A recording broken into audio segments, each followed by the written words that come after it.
Health insurance. ఈ మధ్య health insurance policy తీసుకోవడం చాలా అంటే చాలా ఈజీ అయింది. సింపుల్గా ఆన్లైన్లో జస్ట్ 10 minutesలో కావాలంటే మనం పాలసీని తీసుకోవచ్చు. పాలసీ తీసుకోవడం గొప్ప కాదు, సరైన పాలసీని తీసుకోవడం గొప్ప. ముందుగా మనకి హెల్త్ ఇన్సూరెన్స్ మీద పూర్తి నాలెడ్జ్ అయితే ఉండాలి. దాంతో పాటు టర్మ్స్ అండ్ కండిషన్స్ చాలా ఉంటాయి. ఇవన్నీ మనకైతే తెలియాలి. మీరు కనుక బ్లైండ్గా పాలసీ తీసుకుంటే రేపు మేబీ క్లెయిమ్ అన్నది రాకపోవచ్చు. వచ్చినా కూడా ఎగ్జాంపుల్గా బిల్లు ఒక 3 lakhs అయితే మేబీ 1,50,000, 1,60,000 ఆ విధంగా మాత్రమే మీకు క్లెయిమ్ అన్నది వస్తుంది. రిమైనింగ్ డబ్బంతా మీరే భరించాలి. సో ఈరోజు ఈ వీడియోలో మనం పాలసీ తీసుకునే ముందు ఎటువంటి జాగ్రత్తలు మనమైతే పాటించాలి, ఎటువంటి టర్మ్స్ అండ్ కండిషన్స్ మనమైతే చదవాలి, ఇవన్నీ నేనైతే చెప్తా. చాలా సందర్భాల్లో ఇన్సూరెన్స్ పాలసీలు అదేవిధంగా హాస్పిటల్స్ మనల్ని మోసం చేస్తూ ఉంటాయి. సో ఎటువంటి మోసాలు జరగడానికి ఛాన్స్ ఉందో నేనైతే ప్రాక్టికల్గా ఈ వీడియోలో పిన్ టు పిన్ చెప్తా. సో ఈ వీడియోని లాస్ట్ వరకు చూడండి. అంతేకాకుండా ఇంతవరకు ఈ ఛానల్ని సబ్స్క్రైబ్ చేసుకోకపోతే ఇప్పుడే సబ్స్క్రైబ్ చేసుకోండి. నేను మీ కౌశిక్ మరిడి. ఫర్ ఎగ్జాంపుల్, మీకు family floater health insurance policy ఉంది. Coverage 10 lakhs. అసలు ఫ్యామిలీ ఫ్లోటర్ అంటే నథింగ్ అండి. Family floater health insurance policy అంటే ఫ్యామిలీ మొత్తానికి తీసుకునే పాలసీ. ఫ్యామిలీలో ఎవరికి ఏదైనా అయితే కవరేజ్ వస్తుంది. క్లియర్? ఎగ్జాంపుల్గా మీ కుటుంబంలో ఎవరికో హెల్త్ బాగాలేదు, హాస్పిటల్లో అడ్మిట్ చేశారు, 24 hours కంటే ఎక్కువ హాస్పిటల్లోనే ఉండాల్సి వచ్చింది. అలాంటప్పుడు మీరైతే క్లెయిమ్ తీసుకోవచ్చు. ఎవరైనా సరే పాలసీ తీసుకున్న తర్వాత 24 hours కంటే ఎక్కువసేపు హాస్పిటల్లో అడ్మిట్ అయితే, ఏదైనా కారణం చేత అడ్మిట్ అయితే ఎంతైతే ఖర్చు అవుతుందో హాస్పిటల్లో ఈ ఖర్చు అంతా బీమా సంస్థ భరిస్తుంది. ఎగ్జాంపుల్గా నెట్వర్క్ హాస్పిటల్లో అడ్మిట్ చేశారు. నెట్వర్క్ హాస్పిటల్ అంటే ప్రతి ఇన్సూరెన్స్ కంపెనీ కొన్ని హాస్పిటల్స్తో టైఅప్ అయి ఉంటుంది. మీరు కనుక ఆ హాస్పిటల్లో పేషెంట్ని అడ్మిట్ చేస్తే ఎంతైతే ఖర్చు అయిందో వాళ్ళు చూసుకుంటారు. అంటే ఇక్కడ ఇన్సూరెన్స్ కంపెనీ డైరెక్ట్గా హాస్పిటల్కి కడుతుంది, మనం కట్టాల్సిన అవసరం లేదు. ఎగ్జాంపుల్గా మీరు నెట్వర్క్ హాస్పిటల్లోనే అడ్మిట్ చేశారు. బిల్ ఎంత? Bill 3 lakhs. 3,10,000 బిల్ అయితే అయింది. మీరేమనుకుంటారు? నా కవరేజ్ 10 lakhs, బిల్లు 3,10,000 అయింది, నెట్వర్క్ హాస్పిటల్. సో మనం ₹1 కూడా కట్టాల్సిన అవసరం లేదు. డైరెక్ట్గా ఇన్సూరెన్స్ కంపెనీ హాస్పిటల్కి ఈ బిల్లు కడుతుంది అనుకోవచ్చు. ఎస్, కడుతుంది. ఎప్పుడు? పాలసీ మంచిదైతే, టర్మ్స్ అండ్ కండిషన్స్ అన్నీ కరెక్ట్గా ఉంటే కడుతుంది, లేకపోతే కట్టదు. చాలామంది బ్లైండ్గా ఏమీ చదవకుండా తీసుకుంటూ ఉంటారు. అలాంటి వాళ్ళకి మేబీ 100% క్లెయిము రాకపోవచ్చు. చిన్న ఎగ్జాంపుల్ మీకు చెప్తా. ఇక్కడ బిల్లు 3,10,000, ఇదిగోండి 3,10,000. ఈ బిల్లులో రూమ్ రెంట్, ఎందుకంటే మనం హాస్పిటల్లో అడ్మిట్ అయ్యాం. ఎన్ని డేసు? 5 days. 5 days హాస్పిటల్లోనే ఉన్నాం. సో ఇక్కడ రూమ్కి రెంట్ అయితే ఉంటుంది. రెంట్ అంతా ఎగ్జాంపుల్గా 6,000. మంచి రూమ్, 6,000 రెంట్ అయితే వేశారు.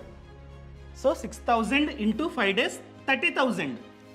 అదేవిధంగా ఐసీయూ ఛార్జ్, అతన్ని ఐసీయూలో పెట్టారు. ఎన్ని డేసు? 3 days.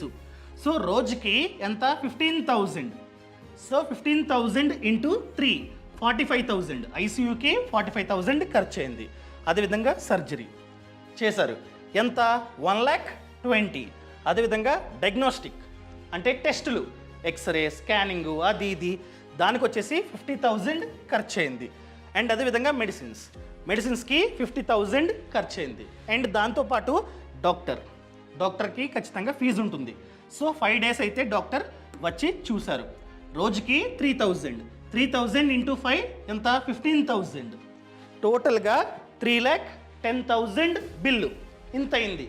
ఇక్కడ కండిషన్స్ ఉంటాయి. చాలా ఇన్సూరెన్స్ పాలసీల్లో కండిషన్స్ ఉంటాయి. ఫస్ట్ వన్ ఏంటి? దీని మీద ఎక్కువ కండిషన్స్ ఉంటాయి. రూమ్ రెంట్ నార్మల్గా అయితే హాస్పిటల్లో పర్ డేకి 6,000, కానీ ఎంత పడితే అంత మనం తీసుకోవడానికి లేదు. ఏ రూమ్ పడితే ఆ రూమ్ తీసుకోవడానికి లేదు. వాళ్ళు కొన్ని లిమిట్స్ అయితే పెడతారు.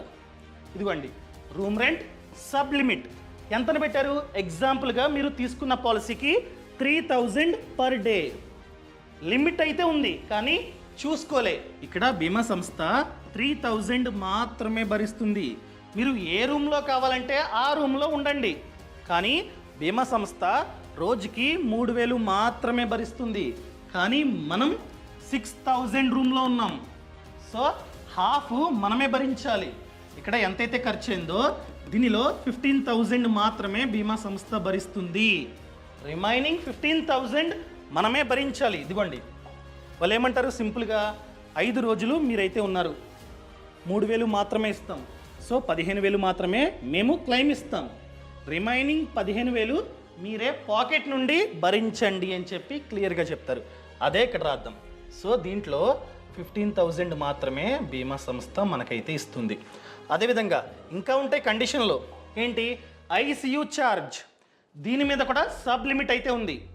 బీమా సంస్థలు క్లియర్గా మెన్షన్ చేస్తాయి, మేము ఐసీయూకి జస్ట్ రోజుకి 8,000 మాత్రమే భరిస్తాం, అంతకంటే ఎక్కువ మేమైతే భరించమని చెప్పి క్లియర్గా ఉంటుంది. కానీ మనం ఏం చేసాం? ఐసీయూ ఎంత? 15,000, రోజుకి 15,000 చూసుకోలే, కానీ వాళ్ళు 8,000 మాత్రమే భరిస్తారు. సో ఎంత? 8,000 ఇంటూ 3 డేస్ కాబట్టి 24,000 మాత్రమే బీమా సంస్థ భరిస్తుంది. అదే ఇక్కడ రాద్దాం, 24,000 మాత్రమే బీమా సంస్థ భరిస్తుంది. రిమైనింగ్ 21,000 మనమే భరించాలి. ఇదిగోండి, రిమైనింగ్ 21,000 మనమే భరించాలి. ఇవి రెండు ఉంటాయి, చూసుకోలే, ఏం చదవలే, మా తప్పు అనుకోవచ్చు. సర్లే, 15,000 ఇక్కడ 21,000 టోటల్గా ఇంతే కదా, 36,000 మాత్రమే కదా. సర్లే, మనం బేర్ చేద్దాం. అట్లీస్ట్ రిమైనింగ్ డబ్బు 3,10,000 బిల్లు 36,000 మనం భరించినా కూడా రిమైనింగ్ 2,74,000కి క్లెయిమ్ వస్తుంది కదా. సర్లే అనుకోవచ్చు. ఆహాహా, ఇక్కడే ఉంది అసలైన కండిషన్. వాళ్ళ కండిషన్ ఏంటంటే, సో రూమ్ రెంట్లో వాళ్ళు ఎంతైతే భరిస్తారో, ఈ రూమ్ రెంట్లో వాళ్ళు ఎంతైతే భరిస్తారో రిమైనింగ్ వాటి మీద కూడా అంతే పర్సంటేజ్ ఆఫ్ క్లెయిమ్ని మాత్రమే ఇస్తారు. అర్థమైందా అండి? ఇక్కడ మనం 6,000 రూమ్లో ఉన్నాం, కానీ లిమిట్ 3,000కి పెట్టింది. అంటే 50% మాత్రమే ఇన్సూరెన్స్ కంపెనీ భరించింది. దీని మీద రూమ్ రెంట్ మీద 50% భరించింది. సో రూమ్ రెంట్ మీద 50% భరించింది కనుక మెడిసిన్స్ కాకుండా రిమైనింగ్ అన్నిటి మీద, లైక్ సర్జరీ, డయాగ్నోస్టిక్స్, అదేవిధంగా డాక్టర్ విజిటింగ్ ఫీ, దీని మీద. ఇది కాదండి, మెడిసిన్స్ మీద 100% భరిస్తుంది. దానికి కండిషన్ లేదు. అర్థమైందా అండి? సో ఇక్కడ ఆల్రెడీ దీని మీద లిమిట్ అయితే ఉంది, చూసుకోలే. దీని మీద కూడా లిమిట్ అయితే ఉంది. సో దాని ప్రకారంగానే మనకి క్లెయిమ్ అన్నది ఇస్తుంది. ఒకవేళ రూమ్ రెంట్ కనుక ఎంతైతే భరిస్తుందో ఇన్సూరెన్స్ కంపెనీ అంతే పర్సంటేజ్లో దీని మీద భరిస్తుంది. సో ఇక్కడ నార్మల్గా అయితే 1,20,000, ఇక్కడ 50% భరించింది కనుక ఇక్కడ కూడా 50% భరిస్తుంది, అనగా 60,000 మాత్రమే భరిస్తుంది. అదేవిధంగా దీని మీద డయాగ్నోస్టిక్స్, సో 50,000 కాబట్టి 50% భరిస్తుంది, అనగా 25,000 మాత్రమే భరిస్తుంది. అండ్ మెడిసిన్స్ ఫుల్ అయితే భరిస్తుంది. అండ్ అదేవిధంగా డాక్టర్ విజిటింగ్ ఫీ, దీని మీద కూడా 50%, అంటే 7,500. సో క్లియర్గా సేమ్ ఇదే క్లియర్గా రాసా వేరే చోట. ఇదిగోండి చూడండి, అదే ఇక్కడైతే రాసా. సో టోటల్ కౌంట్ చేస్తే 1,81,500 ఇంత మాత్రమే ఇన్సూరెన్స్ కంపెనీ భరిస్తుంది.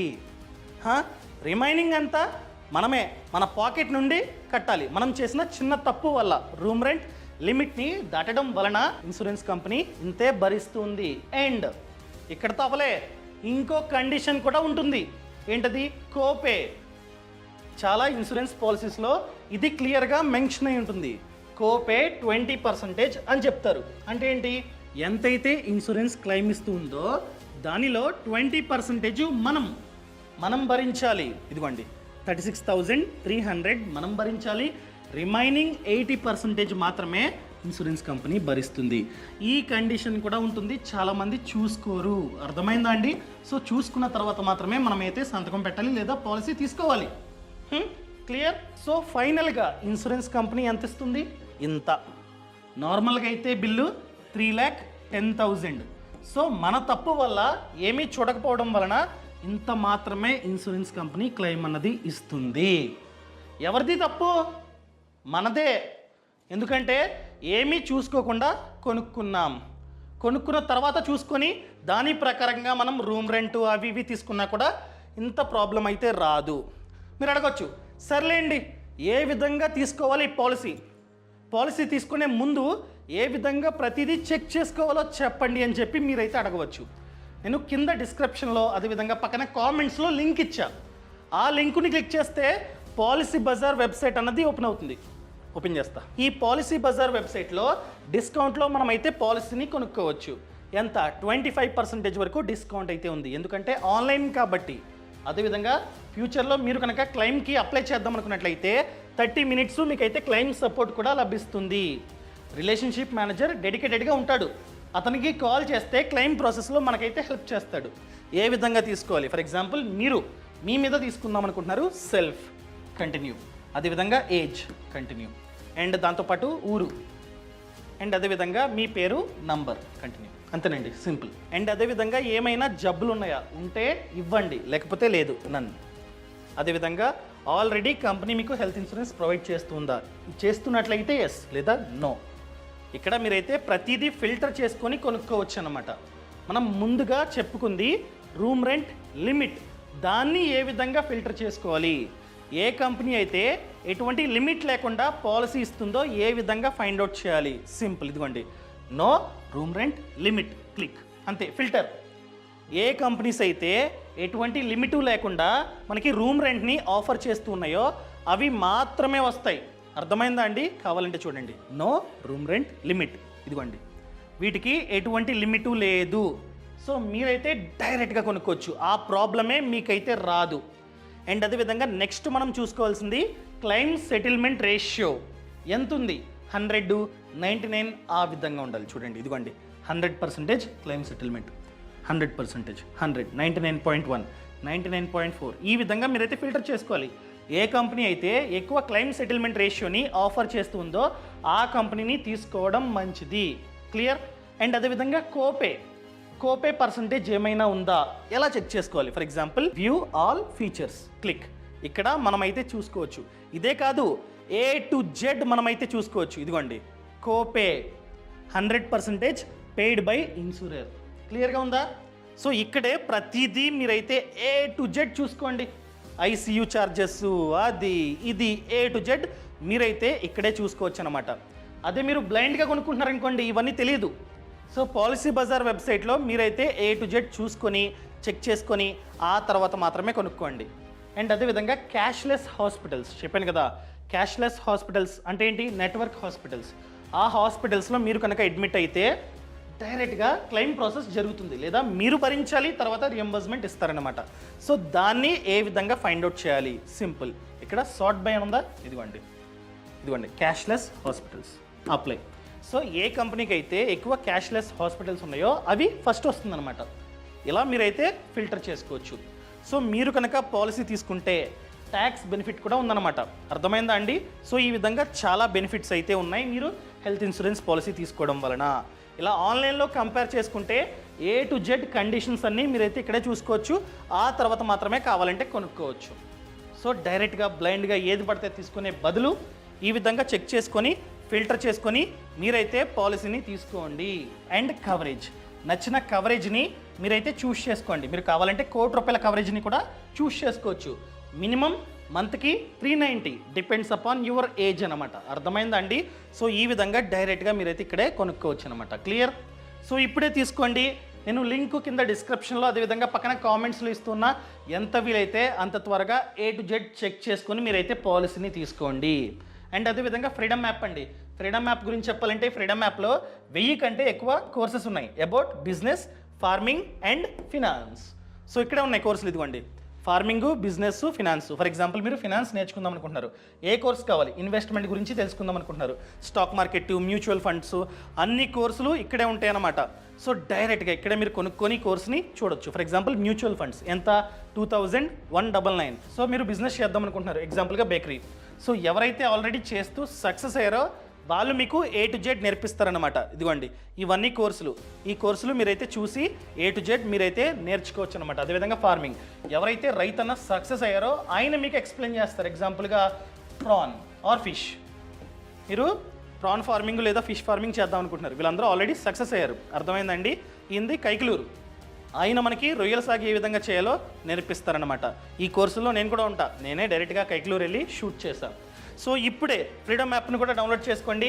యాప్ లింక్ అన్నది కింద డిస్క్రిప్షన్లో ఉంది, అదేవిధంగా పక్కన కామెంట్స్లో ఉంది. సో ఇంతవరకు ఈ ఛానల్ని సబ్స్క్రైబ్ చేసుకోకపోతే సబ్స్క్రైబ్ చేసుకోండి, ఫ్రీడమ్ యాప్ని డౌన్లోడ్ చేసుకోండి. లింక్స్ కింద డిస్క్రిప్షన్లో ఉన్నాయి. Thank you so much, thanks for watching. జై హింద్.